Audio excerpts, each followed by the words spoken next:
मैंने फैसला किया जब से जेल से रिहाई हुई, आज या कल में IMF का बोल बाला होने वाला है। डार साहब की मनसूबाबंदी और मंसूबे धरे के धरे रह गए।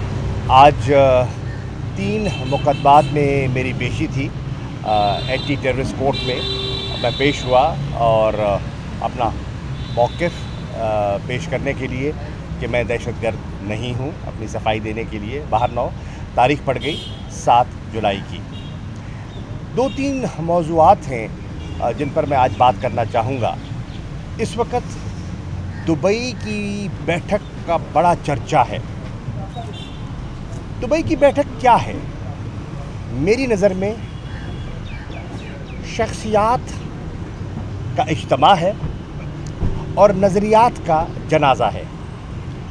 आप देख रहे हैं कि जिन क़ुव्वतों के ख़िलाफ़ ज़ुल्फ़िकार अली भुट्टो ने और मोहतरमा बेनज़ीर भुट्टो ने सियासी सफ़बंदी की थी, आज मुझे उन्हीं सफ़ों में आसिफ़ अली ज़रदारी और बिलावल भुट्टो ज़रदारी दिखाई दे रहे हैं।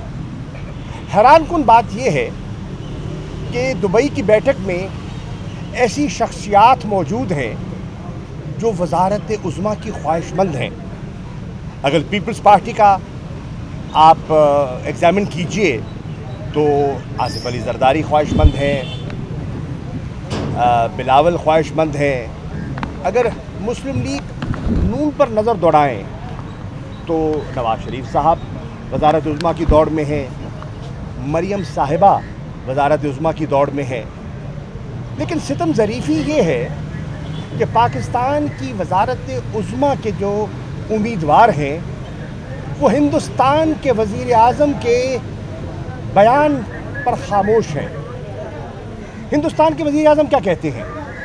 हिंदुस्तान के वज़ीर आज़म अपनी कौम को तलकीन करते हैं कि आप पाकिस्तान की रट लगाना छोड़ दो। पाकिस्तान अपनी मौत खुद मर रहा है, पाकिस्तान अपने बोझ तले खुद दब रहा है। आप छोड़ो, हिंदुस्तान की बात करो। और हमारे वुड बी प्राइम मिनिस्टर्स खामोश, कोई जवाब नहीं दे रहा। कोई पाकिस्तानी कौम को इस मायूसी से निकालने के लिए न मनसूबाबंदी कर रहा है न सफ़बंदी कर रहा है। हाँ, सफ़बंदी हो रही है तो हसूल इक़्तिदार की सफ़बंदी हो रही है, पाकिस्तान को इस दलदल से निकालने की मनसूबाबंदी नहीं हो रही।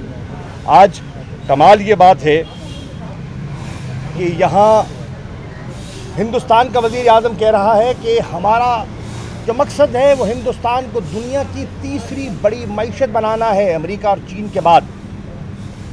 और मैं सुबह ही देख रहा था हमारे स्टेट बैंक ने जो रेट ऑफ इंटरेस्ट है उसको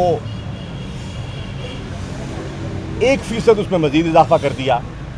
और आज जिन्होंने पाकिस्तान में इन्वेस्टमेंट करनी है और बैंकों से पैसा हासिल करना है, उनको 22% पर बैंक से कर्ज़ा लेना होगा। अब 22% पर अगर आप कर्ज़ा लेते हैं तो इन्वेस्टमेंट खाक करेंगे, कैसी होगी इन्वेस्टमेंट? उसके रिटर्न्स कहाँ से आएंगे? तो एक बात तो मैं ये करना चाह रहा था। दूसरी बात, आज या कल में IMF का बोल बाला होने वाला है। डार साहब की मनसूबाबंदी और मंसूबे धरे के धरे रह गए। बिलाखिर उन्हें घुटने टेकने पड़े, बिलाखिर उन्हें IMF की उन तयशुदा तहरीरों पर दस्तखत करने पड़े, अंगूठे लगाने पड़े और बताना पड़ा कि हम ये भी विड्रॉ कर रहे हैं, हम ये भी लागू कर रहे हैं।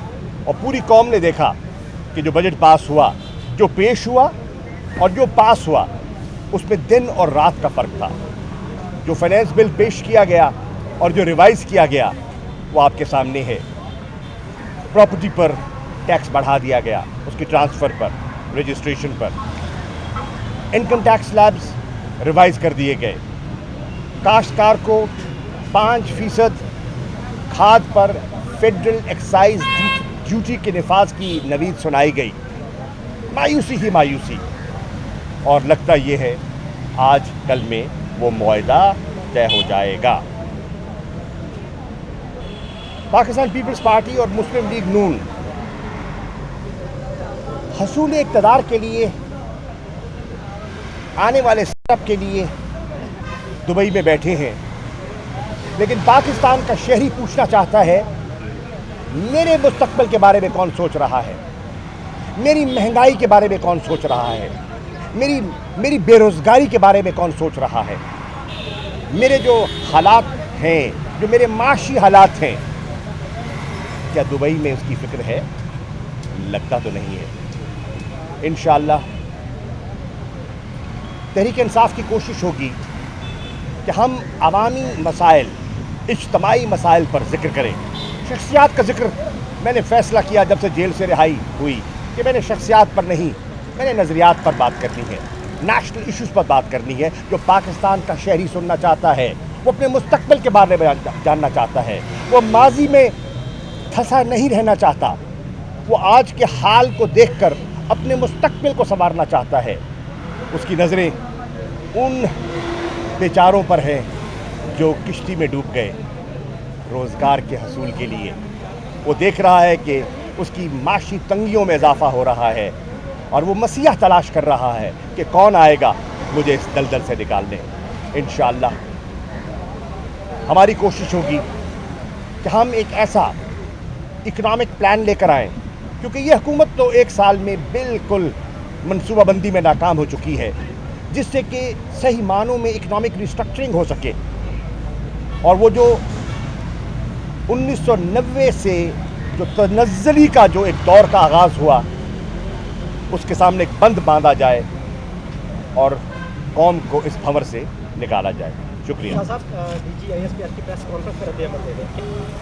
دیکھیے معاملہ عدالتوں میں ہے اور انہوں نے اپنا نقطہ نظر پیش کیا، انہوں نے ڈسپلنری ایکشن کی بات کی، انہوں نے اپنے قوانین کے مطابق بتایا کہ ایک پروفیشنل فورس ہے اور وہ اپنا پروفیشنل ڈسپلن قائم کرنا چاہتے ہیں، سب نے سنی۔ اچھا سر، یہ بتا دیں کہ اشتہار صاحب نے یہ کہا ہے کہ جو مائنڈ سیٹ بنایا گیا ہے مائنڈ میکر نے اس تک پہنچنا ہے، کیا آپ کو لگتا ہے کہ مائنڈ سیٹ کن لوگوں نے بنایا ہے لوگوں کو ان تنصیبات کے اوپر حملہ کرنے کا؟ انہوں نے کسی کا نام نہیں لیا اور مفروضوں پہ بات میں کرتا نہیں ہوں۔ Thank you. اچھا شاہ جی یہ بتائیے گا